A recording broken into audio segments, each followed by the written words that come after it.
radio that was 2.7 wide, and I was only running 30% audio and well within the ALC. I could run 10,000 watts and I'd still be clean. Well, yeah, but keep in mind the computer saying, and it applies to people and radios. Chico, garbage in, garbage out. That's right. Yep.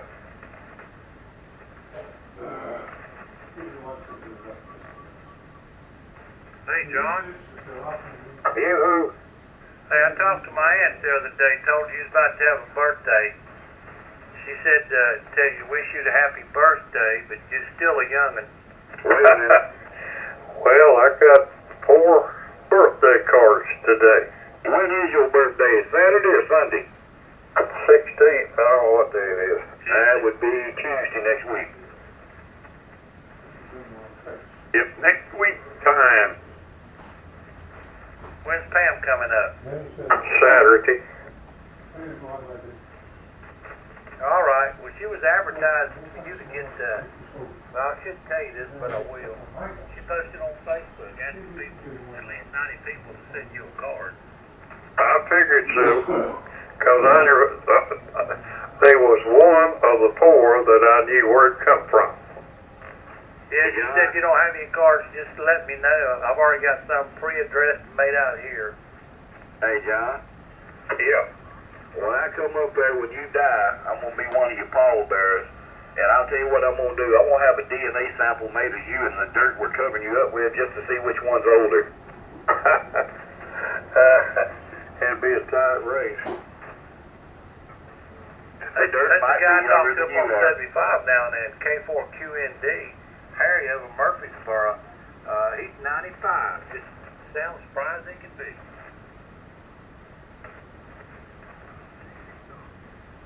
Yeah. Well, I ain't dead yet. Yeah, you are. You just don't know it yet. Like I said one day, I ain't drunk. I'm just drinking. The drops of 9-10 leaves, and if the mummy wrappings don't fall off, he's still going. Yeah, so we got a comment from somebody. You want to identify yourself? I can't hardly hear him. Who is that? Oh no, he said he didn't want to identify himself right now. Well, if he didn't want to identify, he must not have a license to be here. Bye.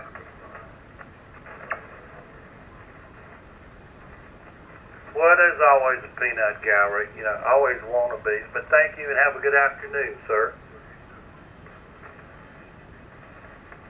Hey, John. And we got called Good Old Boys. That's a new one for me. AJ4MT. Hey, John. Yeah.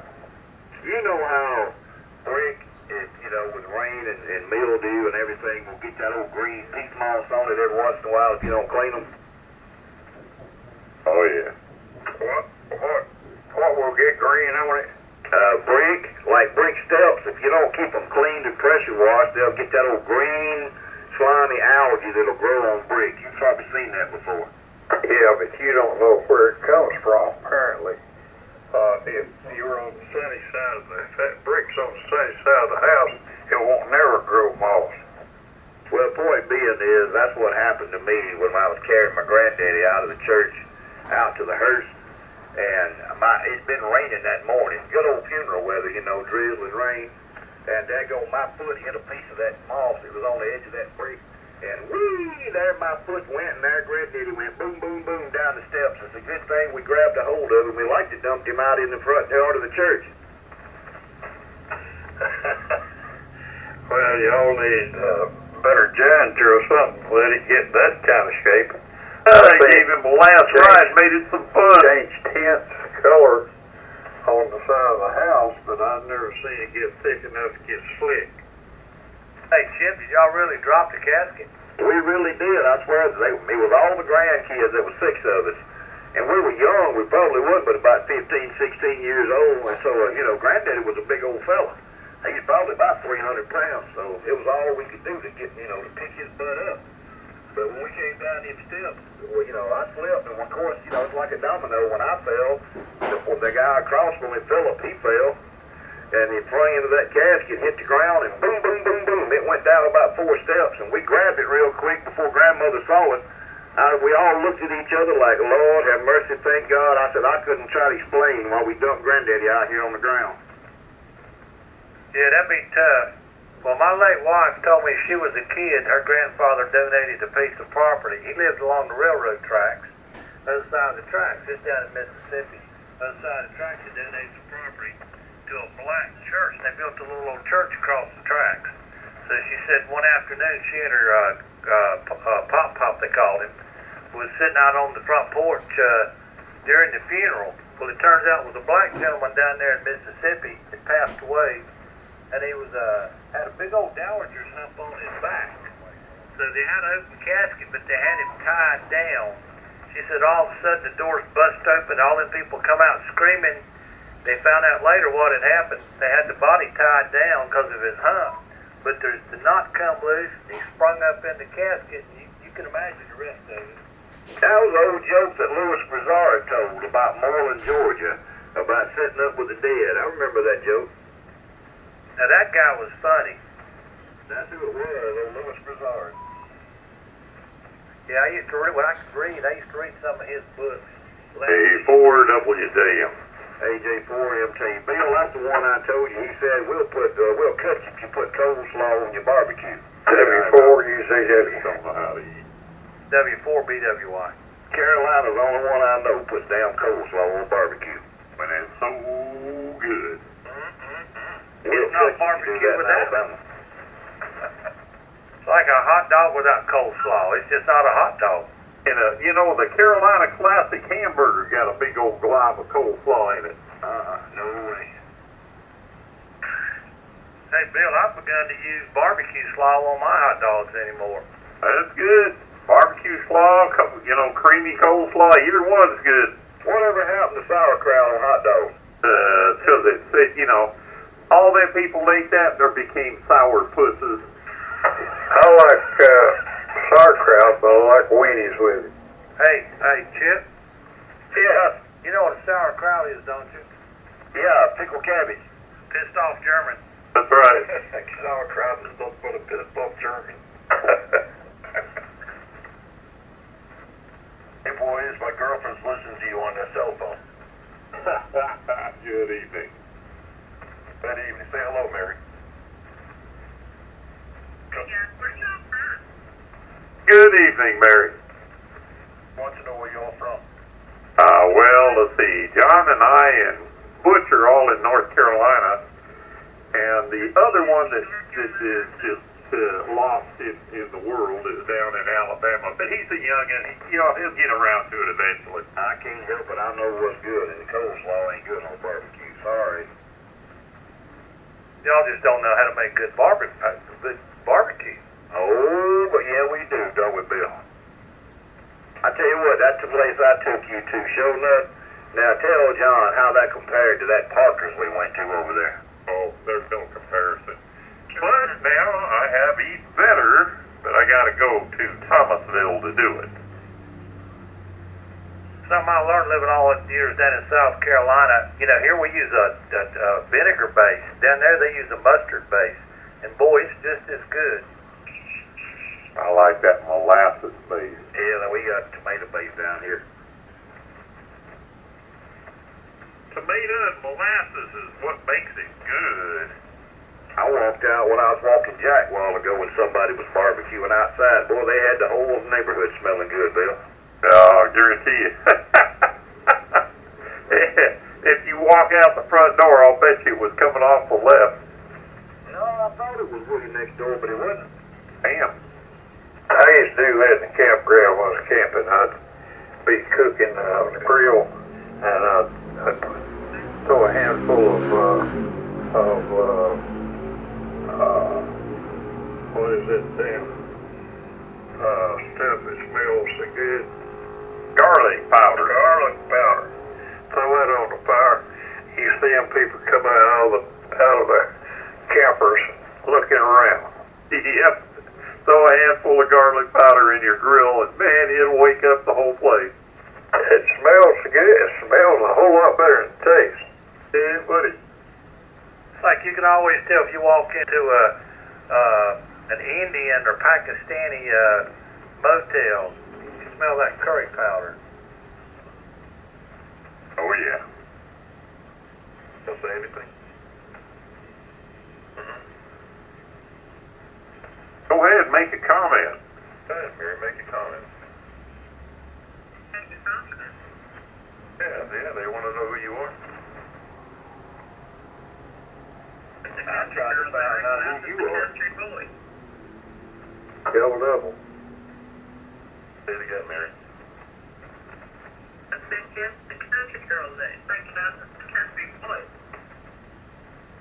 Bill, I'm trying to find out who that is we're talking to.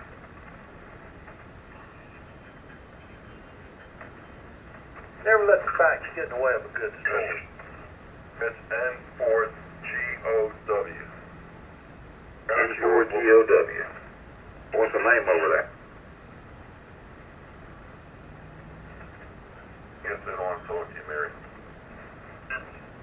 Mary sounds like she's pre-recorded. No, she's not pre-recorded. I see her further away from the mic. It's not a wired phone patch, Chip. She's far from the mic. Oh. She's on the cell phone. I told her I listen to you boys every night, and it's funny. So she was listening in on you guys. She's either going to get an education or she'll get bored with stupidity. Yeah, probably the latter. There's no charge for this show. Nope, it's absolutely free.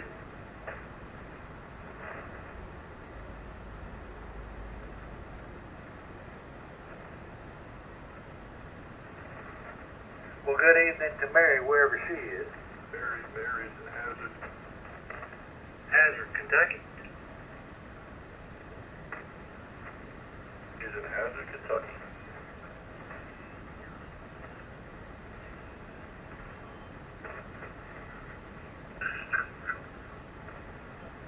Did I have that call right? November 4, Golf, Oscar Bravo?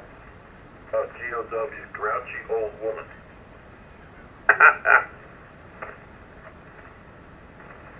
Oh, Gary, okay.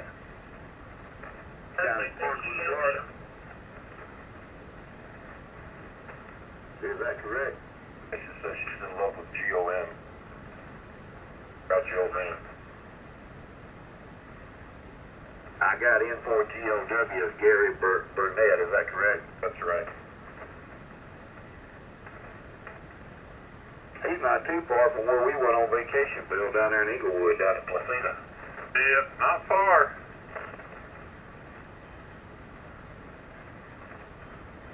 All right, boys, you continue to have fun. It was nice.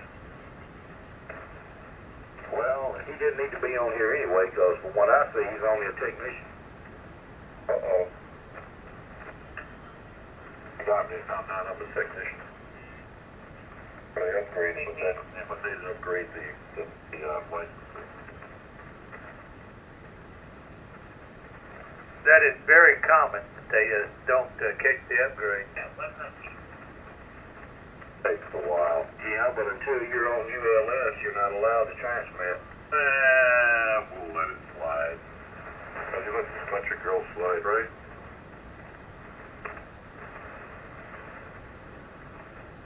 Alright, we'll move off. Let you boys get back to your fun. Say goodnight, Mary. Good night, Mary.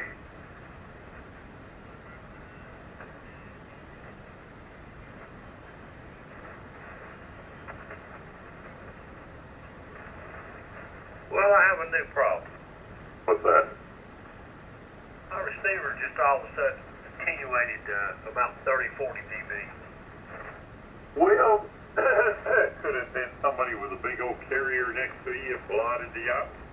Or either you need to heat up the mic once or twice, relay stuff. I did all of that, went off frequency and did all of that, and banged on the back of the meter. Just all of a sudden while you were talking, Bill, it popped back in. So I don't know. First place I'm going to consider it to be an amplifier. It could be that. Could be the TR relay and the radio. That's possible, but every time I whack the amplifier, she goes into proper service. So I'm going to leave with that one.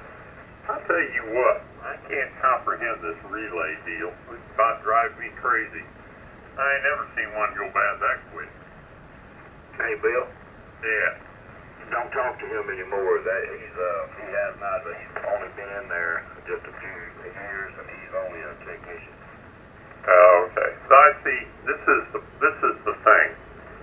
I can't talk to him now that I know that. But see, prior to that, I didn't know that because I don't look anybody up, and therefore I'm not guilty. And I don't give a rip. Well, there you go. That's why I told you. There you go. We know anymore. You can go to McDonald's and get a Happy Meal, become an extra operator right off the bat. Yeah. I hear guys on here that they went from zero to hero overnight, and they're on here giving advice.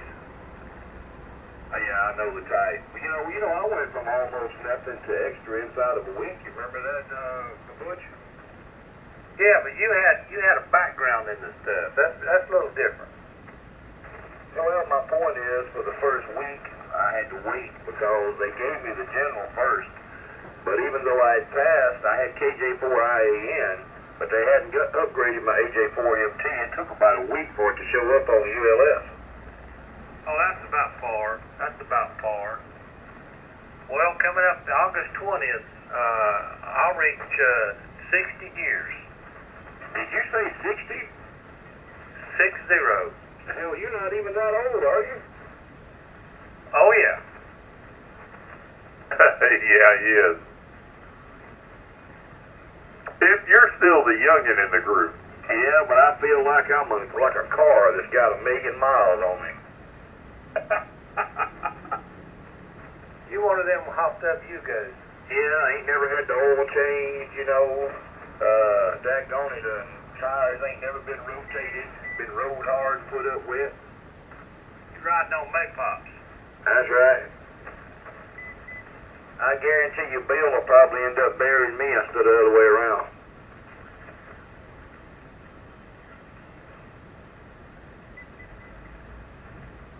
Hey, Bill. Yeah. You and John just think about all the people that you've outlived. I'll tell you what, I can't count them on all my fingers and toes.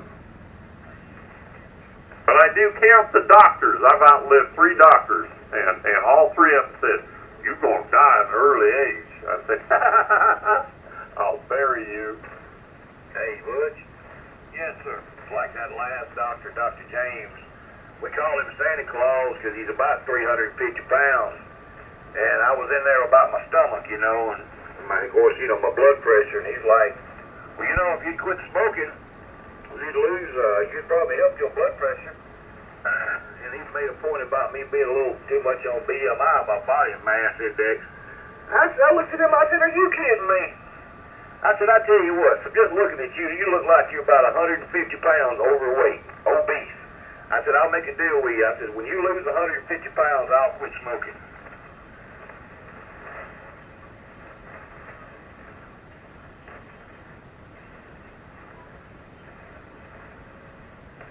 He didn't like that. That's kind of the pot calling the kettle black. They want to ask you now every time you go to the doctor, do you smoke or did you smoke? Have you ever smoked? Had asked me that the other day. I said, yeah, I used to smoke. He said, "When did you quit?" I said, "Oh, I don't know. I smoked for about 80 years. Yep. Hey, John? Yeah. Are you going to be like that friend that was giving a eulogy at his friend's funeral? His friend was 97 years old. And he said, "See, I told Fred if he didn't quit smoking, it was going to kill him." Yep. He was 97. Well, I got caught smoking behind a chicken house. I was 11 years old, and my daddy busted my butt. So that's when I started. And you got serious about it, huh? Yeah. Well, I'll my kill daddy him. whooped me for smoking, but guess where I was hunkered down over there by that big 500-gallon propane tank. And one of him blusted my butt. He said, "Now, just before you for. You don't think I'm being a hypocrite because Daddy smoked 3 packs a day. He said, I ain't whipping you for smoking. I'm whipping you for smoking by that propane tank. Smart move.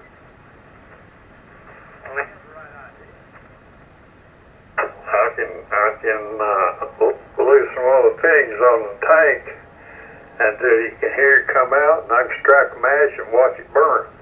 It ain't gonna blow up. That's like the first time I saw Richard, wearing oxygen and smoking. Oh, we used to have a guy, John, you know who I'm talking about, old man Cox down in Asheville. He'd light a cigarette, put his damn great big tall 5-foot-long oxygen tank in the car, hook up his little nose piece to it, and down the road he'd go. Smoking and breathing that oxygen. And talking on the radio.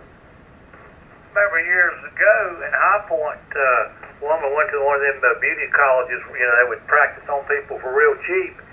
And while the hairdresser spraying hairspray on her hair, she lights a cigarette. Well, that would have been interesting. Well, she didn't have any hair when all was said and done. I'll bet not. I've seen boys light farts and they catch their hair on fire. Yeah, we set a guy in the military, we set a guy's pants on fire doing that. Hey, Butch. Yes, sir. My mother did that one morning getting ready for church. You know those old Ashley wood-burning heaters? She done used that old Aquanet on her hair, and she done sprayed it. She just dead sprayed her hair. And she come in there and opened that door up on that heater, and I saw a blue flame, but I didn't know it got her. But it singed all the front of her hair, it singed all her eyebrows off her head. Oh, I believe it. I got caught smoking in a waterbed and dropped a cigarette, caught the waterbed on fire, and I drowned it. Damn. I used to have a waterbed, W4BWI. I like sleeping on those things. If they've got petitions in it, like they should have, yeah. Well, my aunt, the 92-year-old aunt, Hers is just a bunch of bladders. they're about as big around as a mason jar and the length of the bed. That's the best one I've ever been on.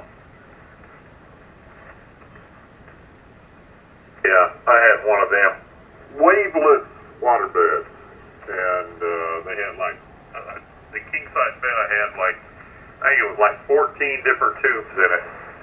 But one day I woke up and I went, God almighty, I couldn't have peed on myself because it's cold. The damn tube broke. Yeah, my mattress broke one night. It was a baffled one, and it broke. I'd had it about 25 years, and finally the plastic just solidified. So I had to pump out 300 gallons of water. Yeah, I just had to clean up, take one tube out, threw it away, and wedged off the other side with some foam and said, well, one less tube. About 3 months later, another one let loose, and that was it. The waterbed got gone. A friend of mine, Bob McDonald, he got him a waterbed, ran a damn hose in there, and was filling it up, and before it got completely filled up, the damn floor gave way, and it went down in the basement. Now that would be a sight. Well, you know, a refrigerator per square inch exerts more pressure than say like a king-size waterbed does.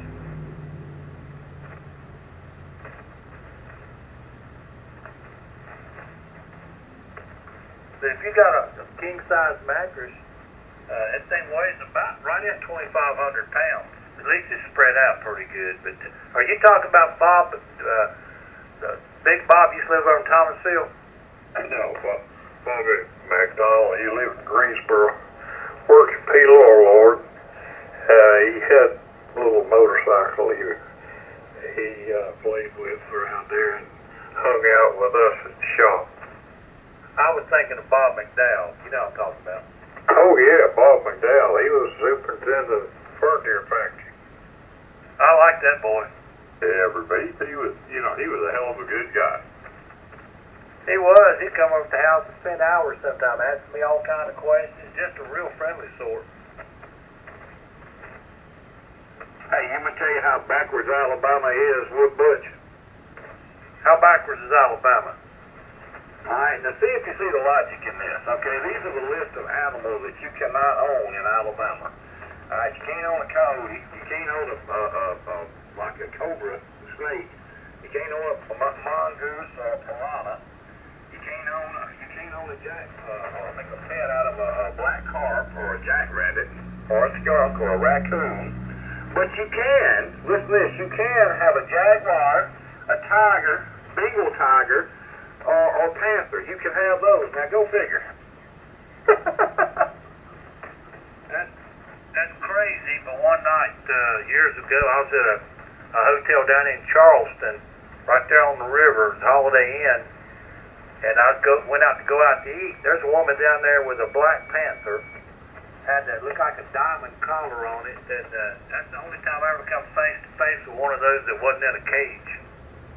I was just thinking about that. Could you imagine walking down through the hood as a white man holding on to a big Bengal tiger? You think anybody'd mess with you, Butch? No, you're probably safe. You're probably safe with that one.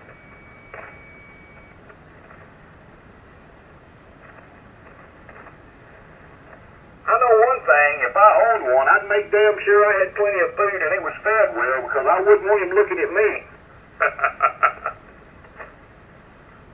Yeah, I don't, the upkeep, I would think the liability on something like that as a pet would be way on up there.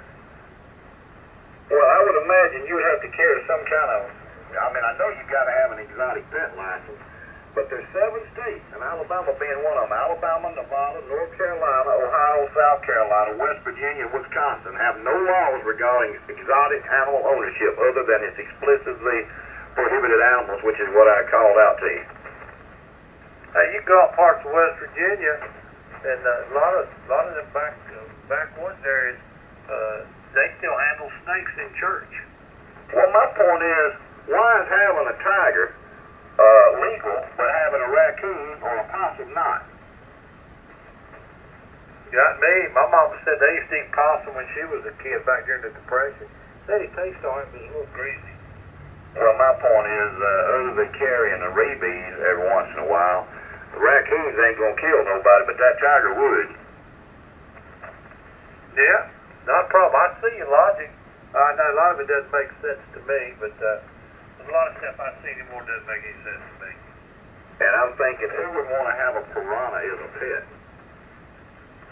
Same people want to have a snake for a pet. Or a tarantula. Could you imagine having a male and female piranha and turning them loose in a lake, Bill?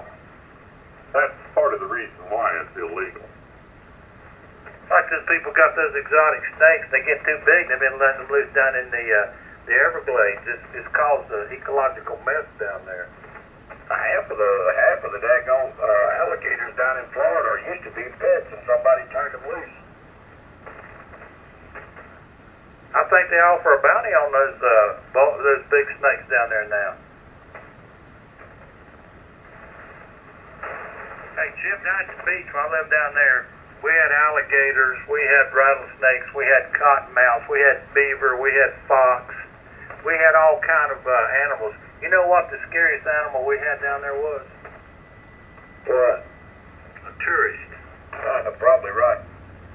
Hey, Bill, you got a thermometer in your radio room, don't you? Yep. Do you know, since I've been on the radio here, the temperature in this room has risen 5 degrees because of the heat put out by this Henry? Yep. I was going to say it's all that hot air. Thought it was all that bullshit. When I came in here, it was 75. It's 80 degrees in here now. I don't know what mine is. Let me turn the light. It's 75. You know, a lot of the winter mornings, I might come in here and forget to I'd get up early, might forget to turn up the thermostat out in the hall. Then after a few minutes, I don't know how much heat these